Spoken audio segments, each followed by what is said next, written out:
Okay, so this is a real situation.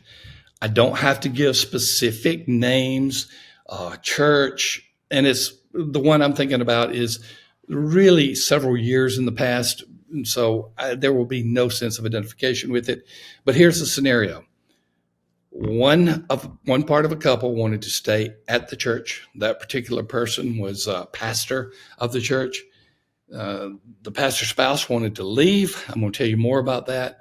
And they got into really a marital issue over should they stay or should they go. So if you feel called to stay at a church, but your spouse wants you out of ministry, what do you do? And believe it or not, this is not a rare situation. It may be an outlier, but it does happen, and it happens on an ongoing basis. After 40 years of ministry, I've lost count of the number of situations where I have talked with pastors and spouses about this issue, and it is something that I think needs to be addressed. And whether or not you agree with my solution or even proposed path is something that we need to put on the table. Hey, before we get into this somewhat interesting episode, I want to thank Belay. They are the productivity experts. They are the ones that will help us to find remote staffing. They've been doing that since 2010, and we've been with them ever since we have been Church Answers. They've got a great new ebook out called Four Costly Mistakes, Financial Mistakes for Churches. That's yours for free. Go to Thom at 55123. That's THOM at 55123. And if you've been listening to us tell you about the downloads, this one's a relatively new one. So if you haven't downloaded it, get it, and you will be blessed by the information that is there. Okay, let's go back to our scenario. The pastor, in this situation, the pastor wanted to stay. The pastor's wife in this situation wanted to leave.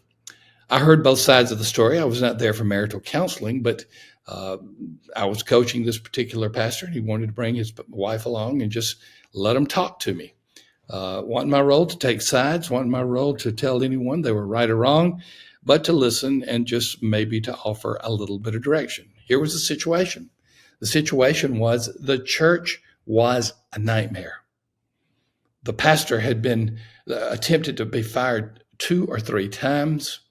The critics were as fierce as any I've seen, and the critics were criticizing not only the pastor, but the pastor's wife, and beginning to criticize the children as well.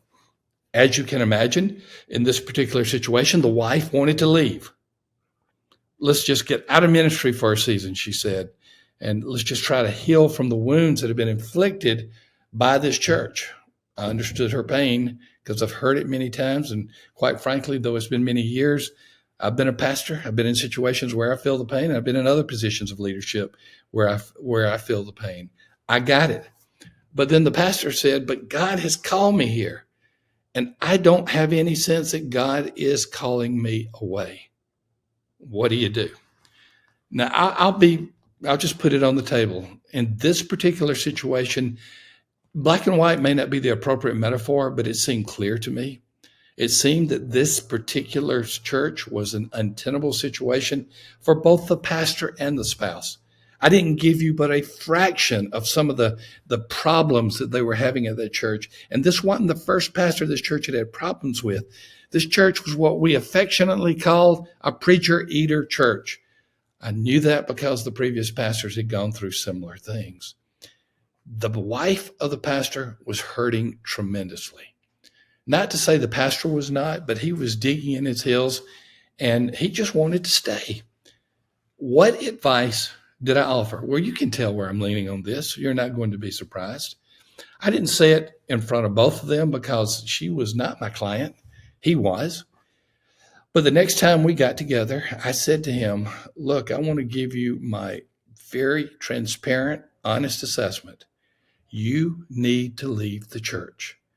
And he looked at me. The look probably was one of betrayal. Well, I thought you were going to be on my side. After all, you're my coach in all of this. He didn't say that, but that was the look on his face. I said, listen to me. First of all, this is a no-win situation for your ministry. Your wife is hurting.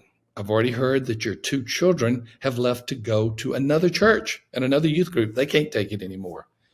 Your ministry, quite frankly, is coming to an end there. And what did the Apostle Paul tell us? He says, how can you manage a church if you cannot manage your own family? Now, I told him I'm not blaming him for lack of management of the family, but the point there was very clear. If the family is not on board, particularly the spouse, it is very difficult for the pastor to continue ministry there. And then you ask the obvious question, but what about the call to ministry? Well, I wish a call to ministry was so objectively clear that you could see God's hand writing it in the Bible and say, you have been called to this church and you don't leave till such and such a time. But that's not the reality.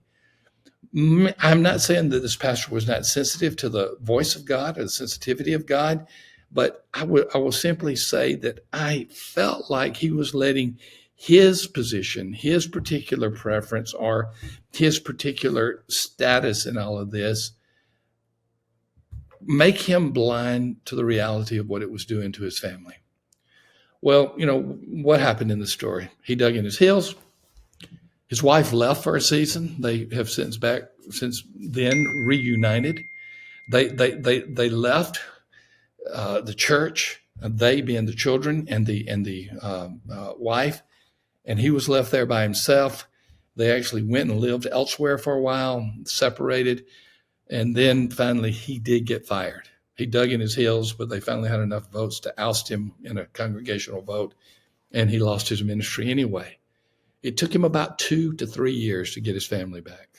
And when I say back, I mean not only physically present with his wife, but the kids to be able to forgive him for what they thought was an egregious affront to their health, mental and emotional health. So here's what I say very simply. That is an extraordinary story that has a lot of outliers in it. There are many times when husband and wife, one of them is employed by the church, the other one is not. They have differences of opinion. They have differences of perception of the church. It's not always as easy to discern, in my opinion, as this last example that I gave you. But we need to remember this. The church and your family are not two components of ministry. Let me say that again. The church and your family are not two components of ministry.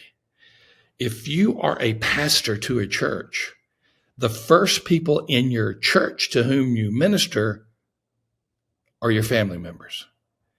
They are not the other people who are in time and affection competition for you. They are a part of the church. And it is one of the things that I get from Paul's letter to Timothy about managing your household well, is that it is very simply this. You, if you're the pastor or staff person there, need to look at your family and ask the question, am I ministering to them first? Am I ministering to them well? And I think if you answer that question with prayerful honesty, it will help you to make the decision on whether or not you should stay or go.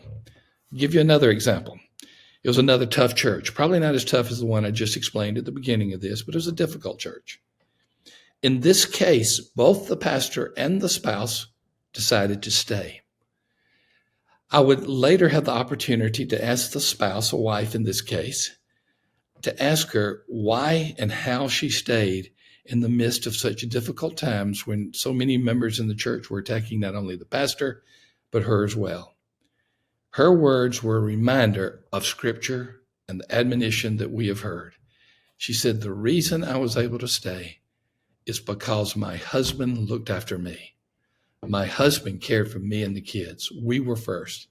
And I knew that even if I came up to him and said, it is time to leave, he would probably do so because he demonstrated to us that he loved us first. We got through that season because he was clear in his priority and he was crystal clear in who he loved incredibly, and that was his family. I don't know if you're having this situation in your marriage. I don't know if you're having it in your life or if you have. While there is not a cookie cutter answer, I believe if we ask the question, who is the first line of ministry in our church?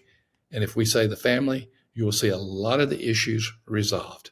Well, that's my opinion. This hadn't meant to be an editorial, but it is. That's my opinion about the differences when someone feels called to stay in the ministry, but the spouse wants to go. Hey, you may have a different opinion. So let me know. I would love to hear from you, and I would love to get your input, whether yay or nay, on this particular position as well. Once again, we thank Belay. Remember to get their download and costly financial mistakes for churches. Go to Thom, Thom, at 55123. Thank you for being a part of the Church Answers podcast. We are releasing 3 of them this week, so check them all out. We'll see you soon.